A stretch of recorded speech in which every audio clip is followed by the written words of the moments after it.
Good afternoon and welcome to the City Club of Cleveland. I'm John Corlett, President and Executive Director of the Center for Community Solutions and a proud City Club member. It's my pleasure to introduce today's speaker, Timothy Keene, Director of the Office of Budget and Management for the State of Ohio.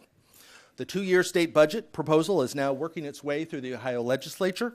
Governor John Kasich's budget was announced in early February. The Ohio House passed its version in late April, and now the Ohio Senate is working on revisions. The new budget needs to be adopted by June 30th.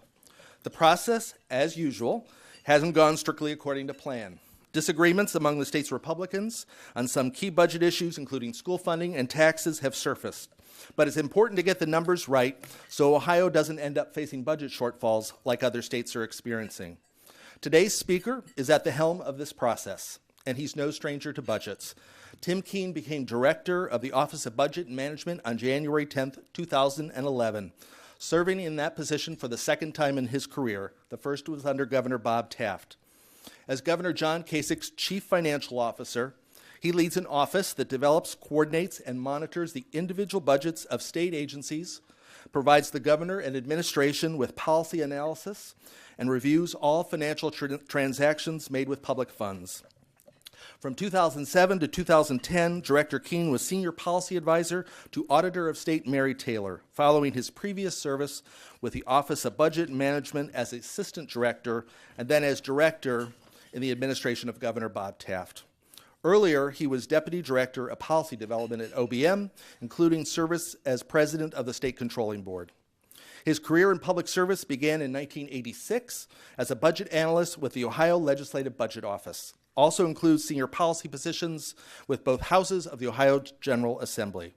Director Keene received an undergraduate degree in communications from the University of Massachusetts at Amherst and holds a master's degree in public policy from the Eagleston Institute of Politics at Rutgers University. Ladies and gentlemen, members and friends of the Cleveland City Club, it's my pleasure to introduce today's speaker, Director Timothy Keene.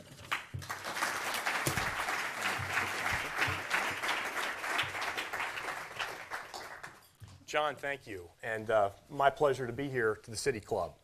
It is the second time that I've been here before you, although the last time I had a supporting role to Governor John Kasich when we were here about 2 years ago talking about our budget proposal that was pending in the legislature at the time.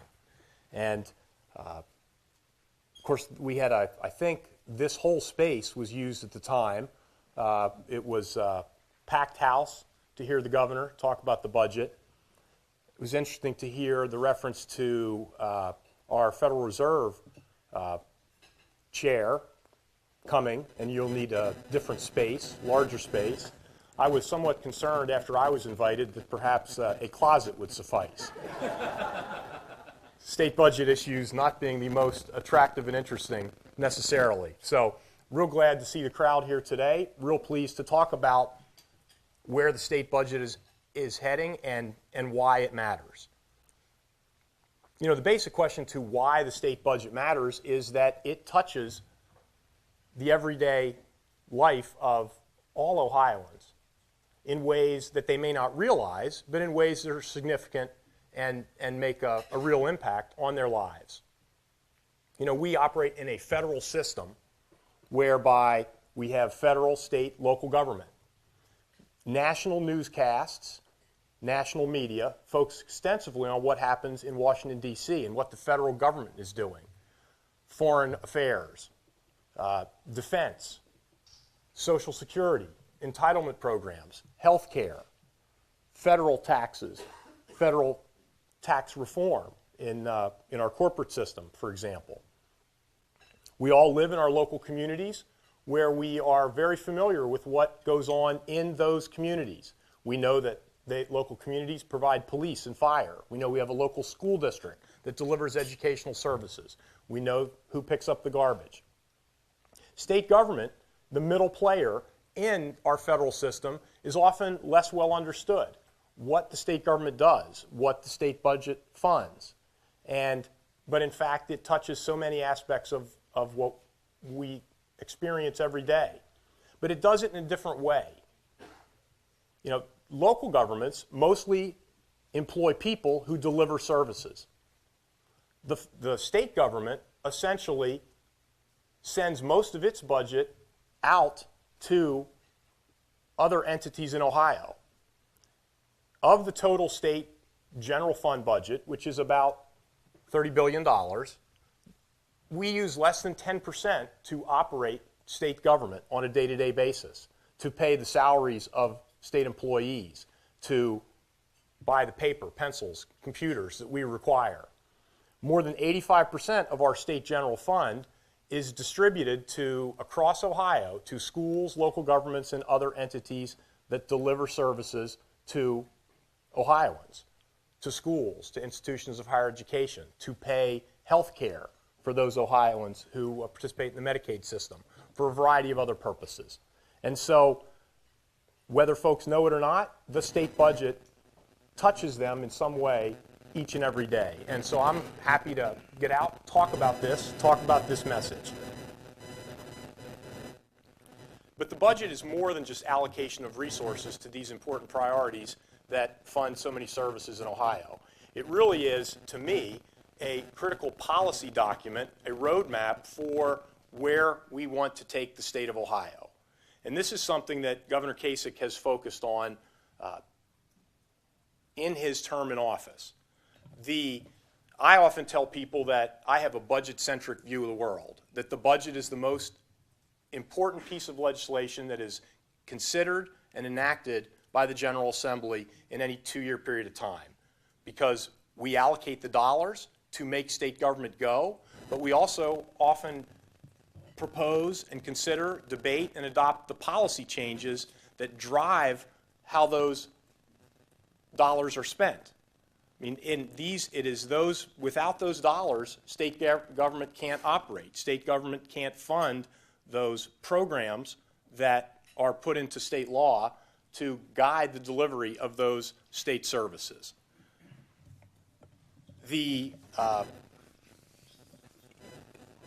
Just a word about how the administration has focused on putting budgets together. You know, the governor served in Congress for many years, was focused on the federal budget. He is very interested in the decisions that we take in putting these budgets together. This was critically important given the timing that we faced when the governor came into office. The state had significant budgetary challenges to be faced. He had thought about these challenges extensively before he came into office, and when he got into office, we were prepared to execute and make the changes that were necessary to return the state to fiscal stability, and then to try to look ahead and make choices to drive the state forward. We have focused really in 4 areas as we have put budgets together under Governor Kasich. We try to work to retain and maintain the fiscal stability that we have worked so hard to regain. We try to focus on every line item, every program of state government, not necessarily just the general revenue fund where there's often so much focus. We try to ensure that those programs that deliver services can do so effectively and efficiently. And we try to realize that the budget is not necessarily a means to it is not an end in and of itself. It is a means to an end.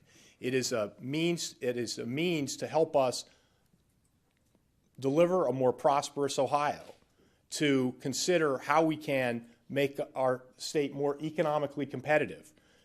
The governor's view is we do that through reducing taxes, in order to allow us to be more competitive, making government run more efficiently, keeping our finances strong, ensuring that we have a balanced budget, ensuring that we have sufficient resources available to take care of those important priorities of government that we are called to fund, and to make sure that those who are the least among us are able to be provided important supports from state government, important supports to help them become self-sufficient. You know, just a word about the process of our state budget. the state budget and the state budget process is effectively governed by 5 provisions of the Ohio Constitution that set and a variety of state statutes that govern our process. Amongst them, the General Assembly must raise sufficient revenue to defray the expenses of state government, that we cannot borrow for the purposes of operating state government, and that all monies that are in the state treasury must be subject to appropriation by law, and that those appropriations cannot be for a period of longer than 2 years. So those are the parameters within which we operate. That 2-year limit on appropriations is what sets the stage for our biennial budget process. Ohio, every 2 years, odd-numbered years, adopts a budget. They are 2 annual budgets that we adopt. And we're in the middle of that process now. We also appropriate all money that is in the state treasury. And so oftentimes the public focuses most on the General Revenue Fund, which I mentioned previously. It's the largest single fund of the state. It's the fund where most state tax dollars go, but it is only one of the 961 funds that receive appropriations in this state budget that's currently pending. The governor's view is we will look at all these funds, that all public monies are important, and we will carefully scrutinize how we are spending each of these dollars. We have an all funds view of the state budget. And I have a handout which is available and I think has been distributed that sort of outlines why the all funds view is important. The General Revenue Fund, which is about $32 million estimated in this year, is only about 47% of the total $67.2 billion in state spending that we expect we will disperse by the end of this year. Again, it's the largest single fund. It's where tax dollars go. But there are significant amounts of money. 22% of the total state budget is federal funds. We have 9% that are fiduciary funds, that are essentially dollars that we, the state, collect and then pass on to others. The state collects the piggyback sales tax on behalf of the counties, and then we turn around and distribute it to them. Under the Constitution, it must be appropriated. They're not dollars that we can have a policy impact on, but we do collect them and we pass them on. We have about $4.5 billion in dedicated purpose funds, which are primarily, most often, fees that are collected from various Ohioans to run state government. Department of Insurance, Department of Commerce, Public Utilities Commission are funded almost exclusively by those fees or charges that they collect. We have highway operating funds, which the Department of Transportation uses. It receives the gas tax, constitutionally earmarked. It also receives federal funds that are used to build, maintain our state highway system and our federal interstate system.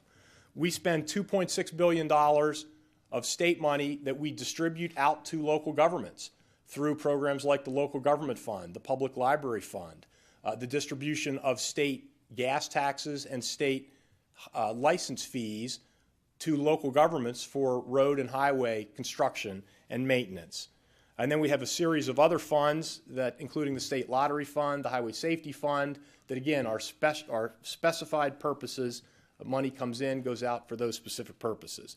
The governor emphasizes the all funds budget because there's a lot of state government that is run through funds other than the General Revenue Fund.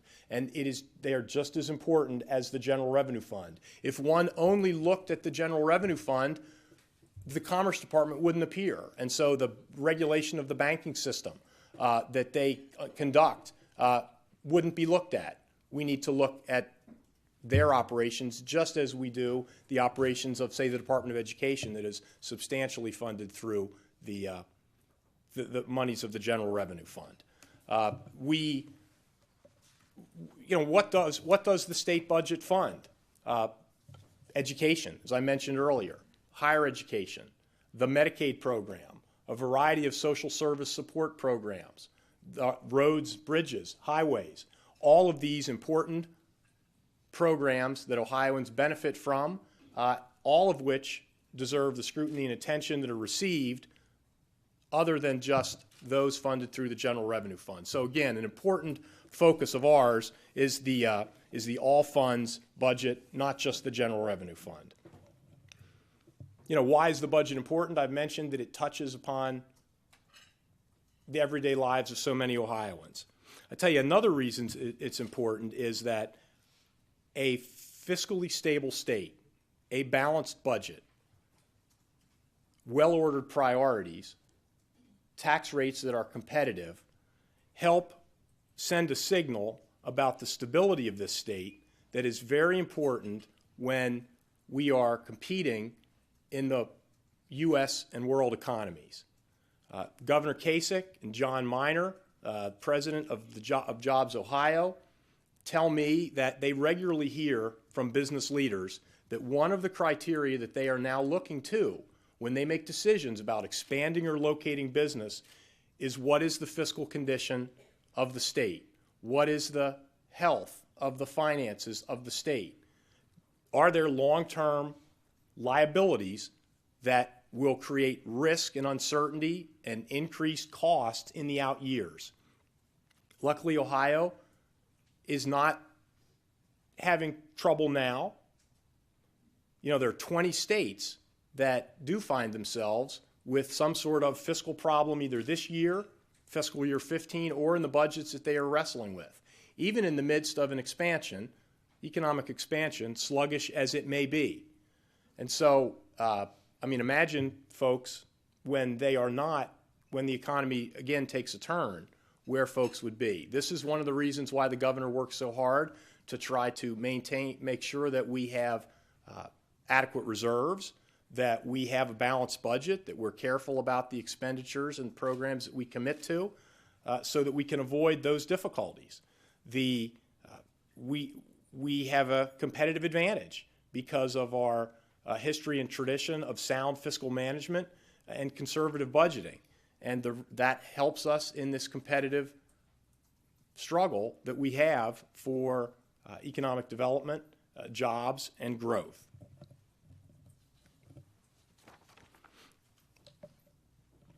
So the FY 16-17 budget that is currently under debate and discussion in the General Assembly was proposed by the governor for their consideration on February 2nd of this year, as is tradition. Under the statutory schemes that I mentioned to you, the governor proposes a budget to the General Assembly 4 weeks after the organization of the legislative chambers. That year, this was February 2. We rolled out our executive budget recommendations. They have been under consideration in the House and the Senate during these last several months. Our focus in our executive budget was to build on some of the successes that we feel the administration has had in the first two budgets in the first 4 years. We wanted to, again, try to focus on how we make Ohio competitive, how we make Ohio a place where businesses want to locate, where they want to grow, where they want to expand. In order to do that, we wanted to focus on reworking our tax system. The governor had a sweeping proposal to rework our tax system. The centerpiece of that, continuing to reduce the personal income tax rates, which the governor believes are too high, not competitive. We would deliver a net tax cut to all Ohioans. But in order to make the progress the governor felt was necessary on reducing our non-competitive personal income tax, he felt we needed to adjust the tax system that we have in place, that we need to shift some of the burden of the tax system from taxes on income towards consumption taxes. As part of this proposal, we proposed to raise the state sales tax, to broaden the base of the sales tax, to increase the cigarette tax, to propose a tax on the extraction of oil and gas from Ohio, ground through hydraulic fracturing. So an increase in a severance tax to help broaden and diversify our system to help support a reduction in the personal income tax. We focused on continuing to increase funding for our primary and secondary schools. We chose to do so through the existing formula that was adopted 2 years ago with just a few modifications, including a more, we think, appropriate consideration of the level of income of the residents of the school districts that receive state aid. Currently, we look primarily at property taxes. The governor feels like income is an important factor that ought to be considered. The governor also feels that we need to eliminate the traditional 100% guarantee that ensures that every school district will get the same amount of money as last year without regard to changing circumstances, without regard to the fact that they might have fewer students, without regard to the fact that their capacity may have been changing over time. We also want to phase out and eliminate the so-called caps, which restrict the amount of state aid growth that an individual school district can gain from the formula. Both caps and guarantees artificially interrupt the operation of the formula. If we have a school funding formula, it's our belief that we ought to fund it and not artificially prop folks up, or to not necessarily make payments that the school district formula says that schools should be getting. We also focused on higher education, increasing state support for the higher education system, but also restraining tuition growth. So we had tuition caps of only 2% the first year and a freeze in the second fiscal year of the biennium. Also had a number of provisions to work on cost containment in the higher education system and to work on efficiency within the higher education system. Requiring some studies at institutions, creating a review committee to look at how institutions might more efficiently and effectively deliver higher education benefits to Ohioans. The transportation budget continues to fund our historically large highway funding program that we were able to support in large part because of the governor's proposal to take advantage of the asset that is the Ohio Turnpike, to leverage that asset in a way that delivers additional resources to produce programs of highway funding here in the state, primarily in northern Ohio, but supporting projects throughout the state of Ohio. You know, the governor proposed that we continue the expansion and also the reform of our Medicaid system, that the expanded benefits that were put in place 2 years ago should continue. But at the same time, we should continue to reform and improve the quality of services delivered and increase the cost effectiveness of those services that are delivered to almost 3 million Ohioans through the Medicaid system. The governor is a great believer that the expansion of Medicaid is a positive for Ohio. It's certainly a positive for the approaching 500,000 individuals who currently receive additional health care that would not have been able to get it, that gives them an ability potentially to take advantage of that health benefit to improve their lives as they move forward. But there's also advantages to our hospitals, to businesses in this state, frankly to the state budget, as we're able to avoid some costs that we had previously paid. And so we introduced and proposed the continuation of the Medicaid expansion. We had dramatic increases in funding for the system of the developmentally disabled to try to increase the options for home and community-based care, continue to increase funding for the mental health system to try to take care of those folks who have mental health challenges, and take additional expand programming for those who have face addiction challenges as well. And again, those are folks who are tremendously benefited by the expansion of the Medicaid program. So that as we move through the legislative process now, the House has taken action. They voted in April on their bill. They made some changes that we don't necessarily agree with, but we are confident we'll be able to continue to work through this process to drive towards some of the objectives that the governor outlined. We have been working with the Senate over the last number of weeks as they put their budget together. They will roll out their version of the budget here in just under 2 weeks, have some debate for a week or so, and then vote the bill out in the middle of June. Undoubtedly, the Senate bill will be different from the House version, as the House version was from the executive version. As with any bill that moves through the legislative process, we'll have to resolve the differences between the two versions in a committee of conference. I would expect that over the 10 days or so that we have for the work of the conference committee, that we'll wrestle with the whole series of important issues, assumptions that we should make about the growth of the economy, about revenues that will be available, about appropriations that we should make, that we will look at school funding and exactly how our school funding formula should be funded and what some of the provisions should be. The funding of higher education will be an issue, I'm sure, to address, and some of the policy aspects associated with the higher education budget that will differ between the chambers.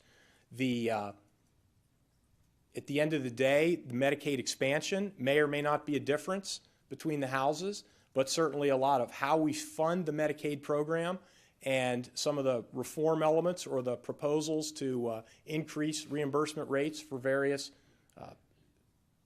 segments of the system will be subject to discussion. There'll be myriad other differences that are part of that conference committee. We expect that we will be able to work through those issues and resolve this budget process by June 30, so the governor can sign a bill and get it into law by July 1, which is the start of our state fiscal year. What will the governor expect to see in a final version of the budget?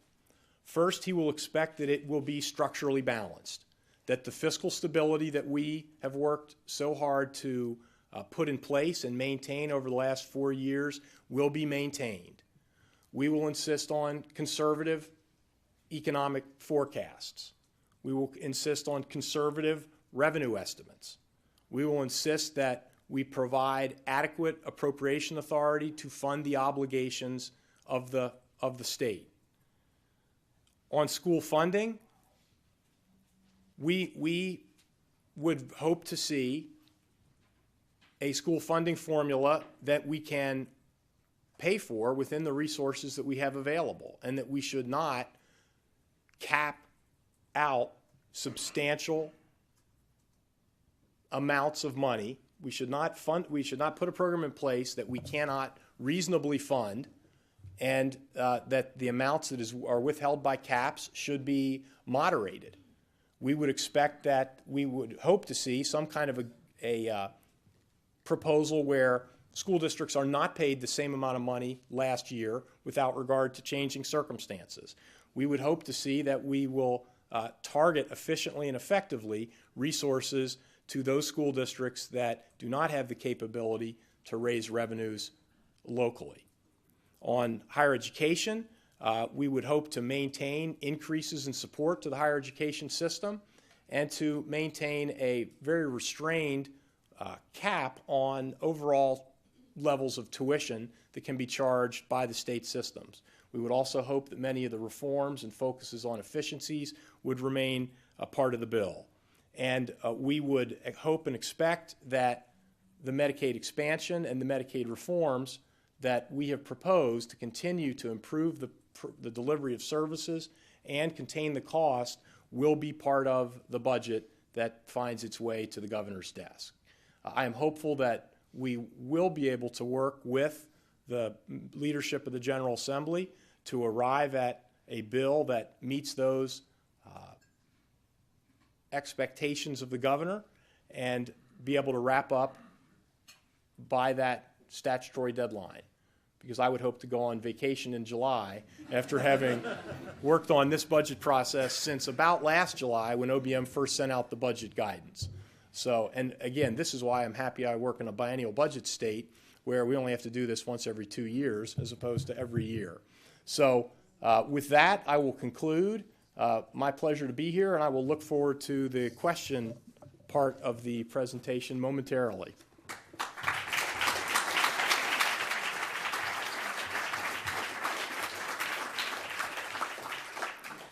Today we are enjoying a special forum featuring Tim Keene, Director of the Office of Budget and Management for the State of Ohio. We encourage you to organize your questions for our speaker now and remind you that your questions should be brief and to the point. Be sure to tune into our Friday forums via our primary media partner, 90.3 WCPN, WVIZ PBS, 104.9 WCLV Idea Stream, or one of the many radio stations across the region and country that carry City Club programs. Television broadcasts of the City Club are made possible by Cleveland State University and PNC. Our live webcast is supported by the University of Akron. Please be sure to join us on Monday, June 1st, as the City Club welcomes Dr. Jeffrey Lieberman, the Lawrence C. Kolb Professor and Chairman of Psychiatry at the Columbia University Medical Center, for a discussion on the history of psychiatry. For more information about our upcoming and past forums, please visit us online at cityclub.org. Today's forum is sponsored by the Northeast Ohio Media Group, the City Club sponsor of politics and policy programming. We thank you for your support. Our community health partner for today's program is the Center for Health Affairs. We also thank you for your support. Additionally, we welcome guests at tables hosted by the Cleveland Clinic, Cuyahoga County Community College, and the Center for Families and Children. We thank you all for your support. Now it's time to return to Mr. Keene for our traditional City Club question and answer period. We welcome questions from everyone, including guests. Holding the microphone today is Content Associate Teddy Eisenberg. First question, please. Hello. I was speaking with a friend of mine in Houston who's made a small fortune in the energy industry and oil and gas, and he said that they're in wonderment down in Houston as to why there's such a ruckus about the severance tax here in Ohio, because as proposed, the tax is less than what they already are paying in Texas. Could you help us understand why there's such opposition to this when the tax you proposed on severance, as I understand it and as he understands it, is less than what they're already paying in Texas and doing very well? Well, I actually can't really understand why there's such a ruckus. I mean, again, it is a very reasonable proposal. We will be very, very competitive with most states, well below Texas, where it's 7.5%, well below Alaska, where it's 25%, well below North Dakota, where it's in the vicinity of 7.5%, competitive with our surrounding states who have, for a long time, had severance taxes. We, again, I guess if I could arrange a system where I didn't have to pay tax, perhaps I would fight very hard to keep that. That clearly is, but it just makes a lot of sense. And arguments that suggest that somehow a severance tax jeopardizes the activity that's going to take place in this state are frankly nonsense. It is not a tax system that makes determinations about whether and where there will be drilling. It is the market price of the commodity, and it is the availability of the commodity. If the severance tax made a difference, there would be no drilling in Alaska, where the severance tax is 25% and even higher than in certain circumstances. At the Texas 7.5% rate, there'd be no drilling they wouldn't drill in Texas. So, I think it's just posturing, and we're very hopeful that the Senate is taking a good hard look at this, and there'll be a severance tax proposal that appears in the Senate version of the budget bill that comes out here in the next 10 days or so. You mentioned the incomes and property taxes as factors to determine education. Are these the only two factors that will ensure more equal education funding, or are there others? Boy, school funding, what a question. The school funding formula is basically established to make sure that every child in every school district has an appropriate amount of money to deliver an educational program. And the way in Ohio that has been done for many years is to first rely on some local contributions based on the local capacity. And to the extent that the local tax capacity cannot deliver resources to get to that appropriate level of funding, that state aid will then be provided. Traditionally in Ohio, the property tax has been the main source of local contribution. The income tax is available, and there's 189 school districts that have an income tax, 189 out of 600 and some districts. They are mostly rural.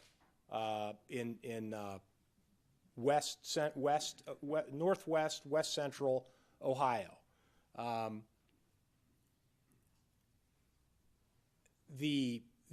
the state's perspective, we used lottery money and then we used general revenue fund money to help fund a school foundation formula that derives resources to the local schools. It is not just so from a resource perspective. We look at property tax at the local level primarily to see what can be raised, and then the state will supplement that with its resources. The amount of money that is actually delivered to local school districts will depend on the number of students, although again, as I mentioned, the guarantee sometimes short circuits that and sends money to school districts where the students aren't anymore. It depends on the types of students. If students are disadvantaged, students in poverty, there's a special supplement that's provided. There's a special additional supplement paid for special education students, for students in vocational education, for gifted funding. There's a state supplement that's focused on K-3 literacy. So it's not just what are the resources, it's also the number of students, the types of students. There's money for transportation as well. So all these aspects work into the amount of money that any particular school district might be receiving from the state. And again, if you look across the state, those districts, many of them here in Cuyahoga County who have adequate capacity to raise revenue, most of the funding of the school system is done through local resources. And the state support might be as small as 5 or 10%. That's because here there is in many places there's capacity to fund an appropriate educational program. You move to other areas of the state, well, actually, frankly, in this county, there are certain jurisdictions where they have difficulty raising the money, and so the state share will be much, much higher, 60, 70, 80% of the total educational program. And so across the state, that's the way the state dollars are targeted to those places where they don't have the capacity to raise revenue to deliver an appropriate educational program. The governor's suggestion is that at the local in determining what that local capacity is, it should not just be property taxes, that we ought to look at the income of the residents of a district and take that into account. Why do we do that? Because we want to efficiently and effectively target resources to those districts that don't have the capacity to raise money, to try to continue to drive resources to some of those districts that cannot raise money to deliver their educational program. As a resident of a relatively affluent school district myself, I am better served if we raise our money locally. We make decisions about how much we want to raise to deliver what educational program. I'm better off than sending money down to Columbus, and notwithstanding the outstanding representation I have in the legislature, having them try to fight to send nickels and dimes back to my school district, because essentially that's what's going to happen. We are better off having our taxes lower at the state level and making decisions about what we want to spend for our school systems locally. Hello, Director. Lauren Anthus from Metro Health Hospital. Welcome to Cleveland. Thank you. First, I wanted to thank you and the governor's leadership with Directors Moody and McCarthy around Medicaid expansion and the move towards value. I think us as a hospital system, we're very appreciative of a lot of that work, as evidenced by our demonstration waiver. So we appreciate your courage in that regard. More specifically for you, where everything looks like a budget, for me, everything looks like hospital policy. And with this current budget, when we talk about the hospital franchise fee and the UPL program, hospitals like ours, public hospitals, safety nets, tend to be more price sensitive. More than half of what we do is Medicaid or uncompensated care. So wherever the dollars might move, it sort of disproportionately affects us for the positive or negative. That being said, where do you see the franchise fee falling out, realizing the sort of differences in opinions that might exist on the administrative level versus the House and versus what might happen in the Senate? Well, so the hospital franchise fee is levied in part to raise some money to help the state fund the Medicaid program, and in part to provide some additional revenues to hospitals throughout the state. We propose to increase it to help continue to expand our ability to fund the Medicaid program. The House then increased the franchise fee further, in part to help fund the Medicaid program, but in part to then expand the resources that are distributed throughout the hospital system. And frankly, what the House did, in my view, makes the hospitals better off than they otherwise were, in the sense that there's more money going to the hospitals, there's more winners than losers in the allocation of the redistribution of those dollars. My sense is that we would prefer that the change that the House made be rescinded. There are a number of discussions going on now throughout the process as to where the hospital franchise fee ought to land. Should it be increased? If it should be increased, at what level, and how should the proceeds be used?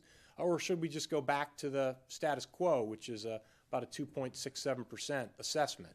I'm not certain where we're going to land. I tend to think we're not going to stay where the House is and that we're going to move back toward the current law, but exactly where it falls, and then the decision about how the resources are allocated is not fully clear. I mean, one thing from our position is hospitals are tremendously benefiting from the expansion of the Medicaid program. And so we felt it was warranted that a small increase in the assessment to help continue to support the Medicaid program was appropriate given that benefit. That's not necessarily the view of the hospitals, but I'm sure it's a matter that we will work out and probably land somewhere between the current law and the where the House put the fee. Director Keene, welcome back to the City Club. Thank you. At that podium a few months ago, Senator Peggy Lehner spoke about the needs for pre-K education, and I think she quantified for disadvantaged children that would primarily benefit from it about a $400 million figure that has the potential to save us billions of dollars in correctional costs and other things. In light of another question, especially since Texas has been financing the education of their children for generations on our dime, why can't we find, if that's the right number, $400 million, and try to solve that problem? Well, I tell you, in the time that the governor's been in office, we have tripled the number of preschool early education slots that are available in the state of Ohio. And in fact, in this budget, there's an increase to increase the number of preschool education, early education slots that are funded. We are aware that, and I would expect that the Senate would provide some additional dollars in that respect. My sense is we don't get to that $400 million number, but we've had pretty dramatic progress in the last 4 years, and my sense is as we move forward, we'll continue to see some a priority in funding early childhood education programs. The governor's budget is based on an economic forecast that calls for Ohio to underperform the rest of the country in almost all major indices, employment, income, and the others listed.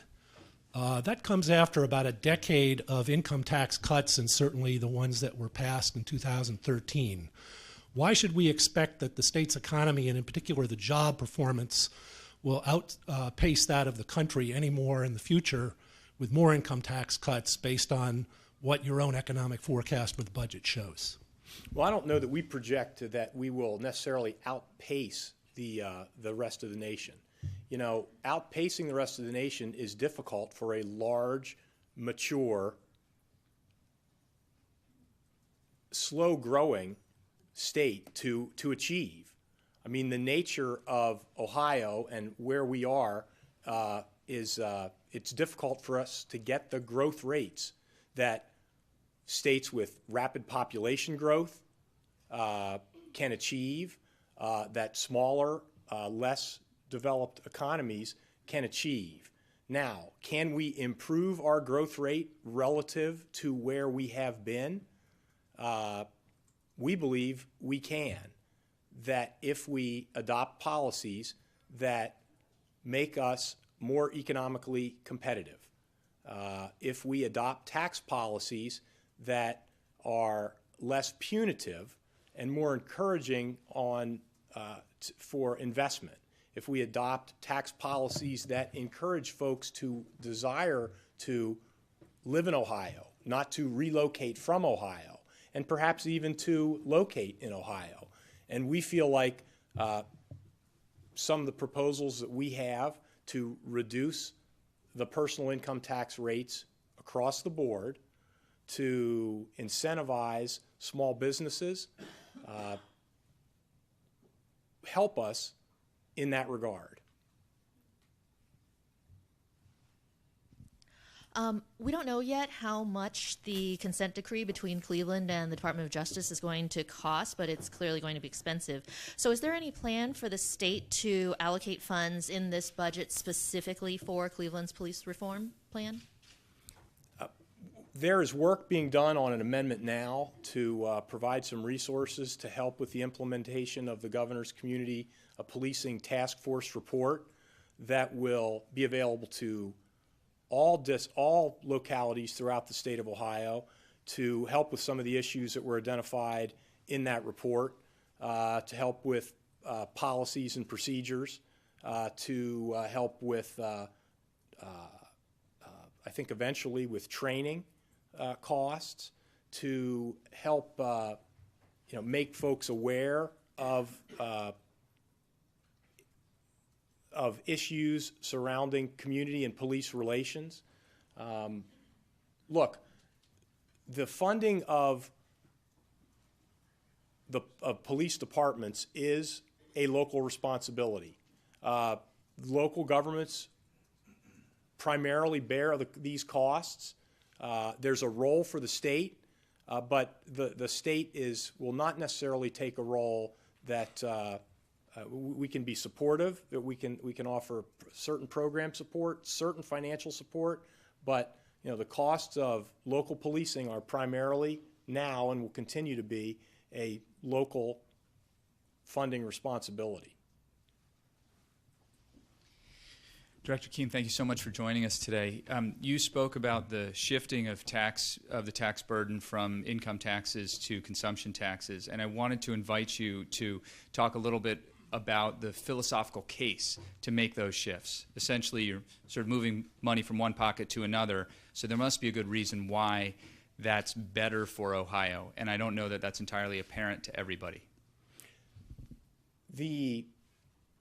So first of all, the level of taxation is important, and in all the governor's budgets, we have attempted to reduce the level of tax burden that Ohioans feel. But beyond just the level of, and of course this plan is no different. There's a net tax cut that's delivered to Ohioans through this proposal. But the nature of the tax system is just as important.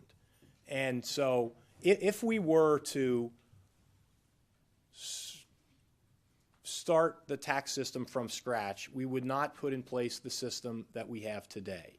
It is a system that at the state and local level relies much too heavily on the taxation of income. It is generally recognized by economists that taxation of income is more harmful than taxes on consumption.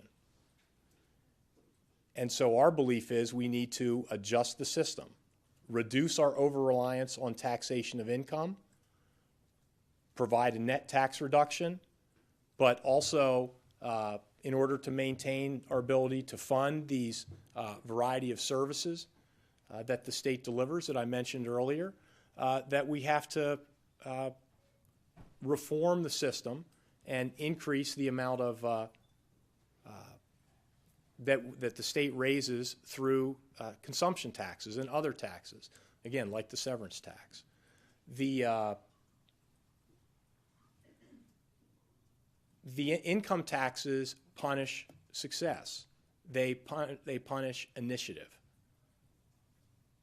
our belief is that that's not what we should do, that we should be encouraging success, encouraging initiative, encourage savings and investment. And therefore, we propose to, while, as I said, reducing levels of taxation, shift from taxes on income toward consumption. So when you say shifting from income toward consumption, that can be a little bit unclear, but what it really means is that we're shifting from wealthier taxpayers to lower income taxpayers, and we're cutting the overall budget. Ohio has cut need-based aid more than any other state in the Midwest and more than almost any other state in the country, need-based aid to go to college. We have among the worst infant mortality rates in the country. We have among the worst funding of transit in the country.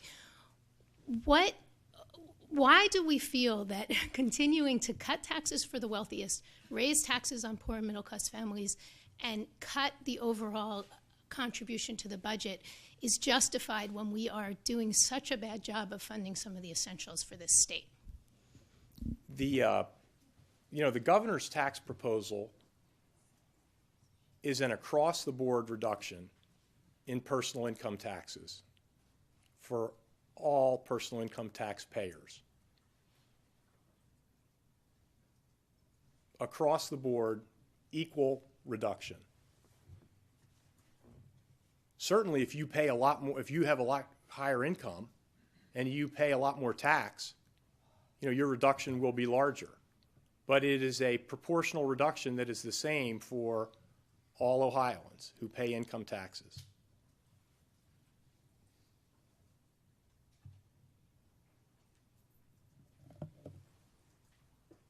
It's the belief of the administration that the end objective is to grow the economy of the state of Ohio. A growing economy in the state of Ohio produces revenues that allows the state to fund its priorities. Funding government programs will not grow the economy. Relying on government programs to solve the challenges that Ohio faces is not the way to go. So we want to put in place a system that encourages economic growth, job growth, that a growing economy will allow us to reap the benefits, both individually, as a state individually, and then, frankly, produces tax revenues to be able to fund some of the public priorities that you've mentioned.